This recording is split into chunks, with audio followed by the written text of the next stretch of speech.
So anyway, I guess I will. I'm thinking brain states. I'm thinking the nature of the beast. So we're back sort of to lizard, ape, something more, the intelligence thing. But there is a difference between certain the brain functions that create our sense of the world, our feelings, our emotions. Well, let's say feelings first. Ouch, burn, hot, cold, hunger, blah blah blah. And on top of that layer, we have emotions, passions, desires, and then on top of that is the scheming mechanism, the thing that figures out a plan, a way to navigate the world. So one part of our brain is identifying what's in the world, good, bad, chase, run away, the things that are hostile and likely to satisfy our desires. And the other brain is defining patterns, ways to navigate that stuff to satisfy the organism. We, as humans, because of this intelligence thing, this abstract intelligence, where we can now think beyond the scope of just being one sentient being locked off from the other sentient beings, locked off from the knowledge of their consciousness, locked off from understanding of our own history and origin and biological function. Now we have that knowledge. That knowledge puts us on a bigger game board, a bigger picture that we now exist in. It enlarges the universe we exist in. It adds incredible detail to our understanding of the context of existence, the context of something else's existence. It creates whole new opportunities for storytelling and narratives and understanding things like walking in someone else's shoes and imagining what it would be like. Imagining. It's a very powerful force that we have, a very powerful faculty to imagine, to have enough knowledge stored in our understanding to be able to mimic in our imagination the experience of the reality. And we can do this in very superficial ways as entertainment in terms of just daydreaming or fantasizing. And we can do this in very practically useful ways by imagining molecules combining and doing science and doing other things that require modeling and understanding and connecting and all of that. Mechanics. Understanding the mechanics so we can duplicate them in our imagination and we can run reality in our brain pretty accurately. I mean, modeling is a huge word. I don't know whether I should title this modeling. So it's not really going to be about modeling, but maybe it is. Maybe it could be. But yeah, that's the best part of our intelligence. Does this abstract thinking? Has this capacity to step beyond the carrot stick organism, the like dislike, the want, attractive repulsive.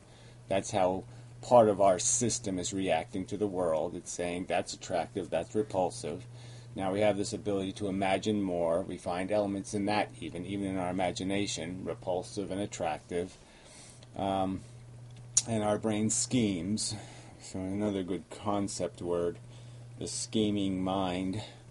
It schemes solutions. It attempts to manufacture solutions by running scenarios, variations on the theme, and through that process come up with solution to the problem of our repulsion or our attraction. We need the satisfaction of the attraction or the satisfaction or resolution of the irritant, the annoyance, the thing that might be tedious or aggravating or irritating to our senses, and the thing that creates a hunger in us and a desire in us and a want in us. But again, these are the forces that compel us as individuals. And we can use our intelligence to step beyond that and understand conceptually what's happening in the whole game. So we can understand that it's a game, that there are pieces, that there are players, that we're all players in the game, that we're all attempting to navigate in some sort of reasoned, schemed manner to gain our satisfaction, and that it is logically intuitive. I don't know if that's a good word. It is the nature of logic to discover, to realize, to find that value exists in these other creatures. We innately feel it because of the conditioning, because again the biological reaction attaches us to our family, the things we're raised with, the things we become comrade with, and we gain an empathy and a desire to protect them and concern for their welfare. And if we gain this faculty of logic, it becomes logically intuitive, obvious, natural to start extending that value system and to understand that the barriers aren't things like an ugly face or fat or maybe not too bright or some other stupid thing, wrong color eyes, or some other idiotic idea that would separate me from it, that it is just as real as me. These are obvious logical conclusions, that the sensing beings, we're all just sensing beings, and our welfare is all important. And then an intelligence almost automatically starts separating through that kind of simple logic its function from not only being something that functions for this individual, but it functions for a society, or it functions for a culture, or a nation, or however, your race even. People attach to lots of things.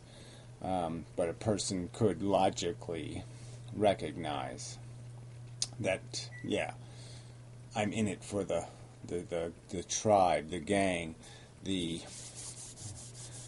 civilization, the all-comers who come with merely a handful of vulnerability. They just have to come. They have to just show up and say, I'm vulnerable to being harmed. Worry for me. And maybe an intelligence would say, yes, they deserve inclusion.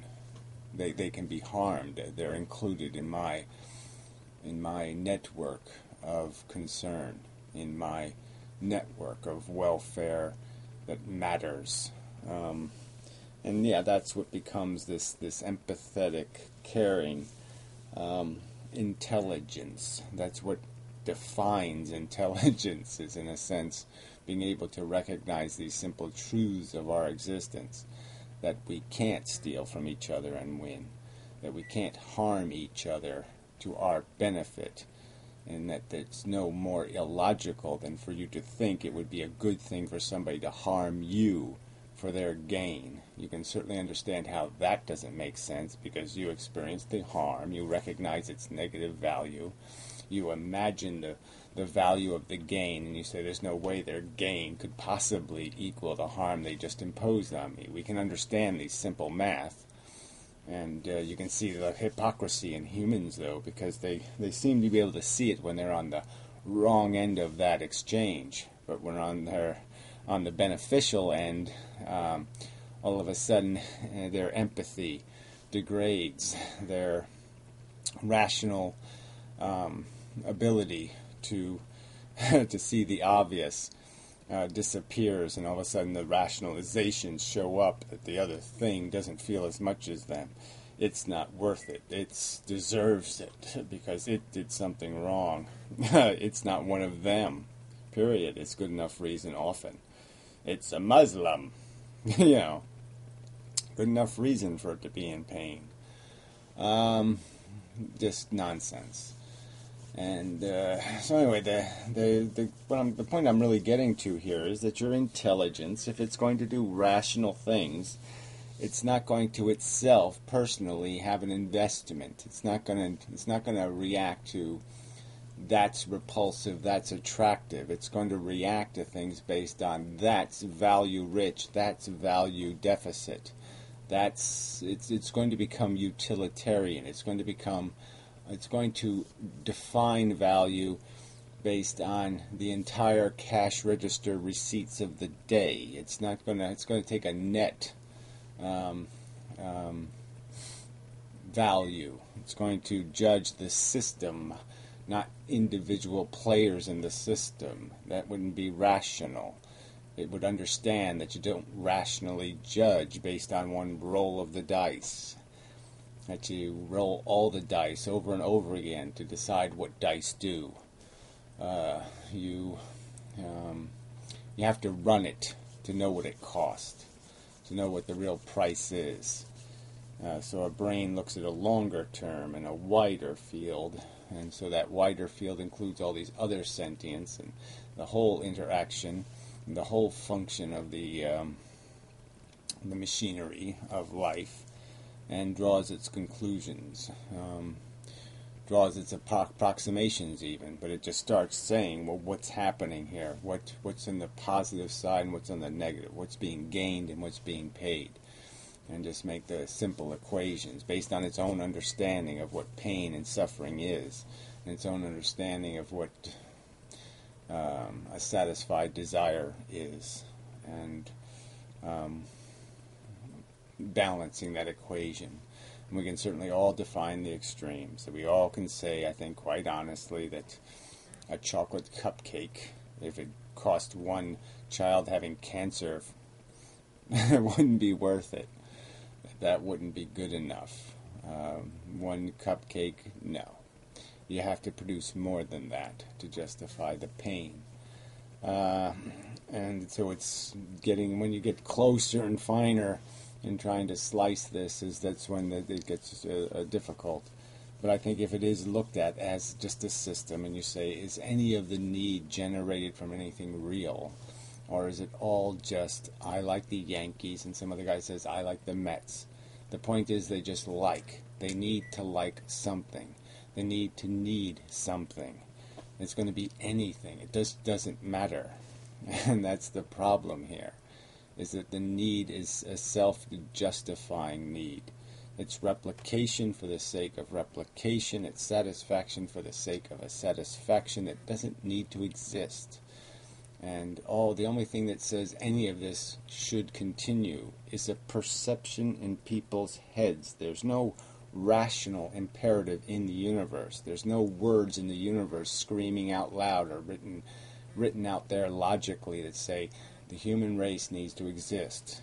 And we can understand how clear that is because we can understand how obvious it is that we don't think the Martians need to exist, and we don't think the Plutonians need to exist, or the Uraniites, or the Municans, or the Merconians. None of these imaginable civilizations do we have any urgent perception that it needs to exist, because it isn't a logical need. The only thing that we need it because we perceive a need, not because the need is something we're recognizing. So there's a huge difference between you show up at a car accident and there's a person in a trapped car that's on fire, they're in pain. You can see the need to resolve their suffering. You can see the need to go attempt a rescue, to do something. But life doesn't do that. Life doesn't save something from harm. Life puts something at jeopardy. It opens the door to harm. It opens the door to risk, vulnerability, horror, trouble. And it doesn't do it for a good reason. Yes, it has some side benefit of this perception of victory as you climb out of your dungeon of deprivation and gain your satisfaction. You have your moments in the sun, and they are glorious, but they are just moments, and they are only glorious because of the hell you were put in first. Anyway, probably enough.